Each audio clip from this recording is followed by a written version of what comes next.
बहुत ही सुंदर अभी जो गीत गाई, बहुत ही दिल को छूने वाला गीत था। आप लोग इस ब्लॉग में जब हम शिव चर्चा का ये गीत डालेंगे तो आप लोग बहुत ही गौर से सुनिएगा और इस बोल को समझिएगा कि इसमें ये गुरु बहना क्या समझाई है भोले बाबा के बारे में। यही गुरु बहना है जो सब मिल करके बहुत ही सुंदर गीत गा रही है।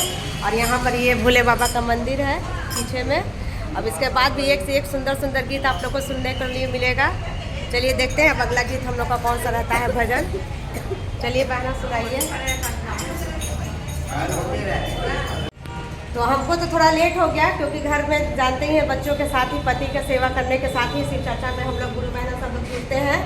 तो इसके पहले 2 घंटा से शुरू हो गया है क्या, करीब 1.5-2 घंटा हो गया। तो हर भोला सब चीज़ तो गीत मंगल हो ही गया है। अब ये गुरु बहना लोग होली आ रहा है, हम हिंदुओं का महापर्व होली। तो अब होली के उपलक्ष्य में ये अपना अच्छा सा होली का गीत सुनाने जा रही हैं।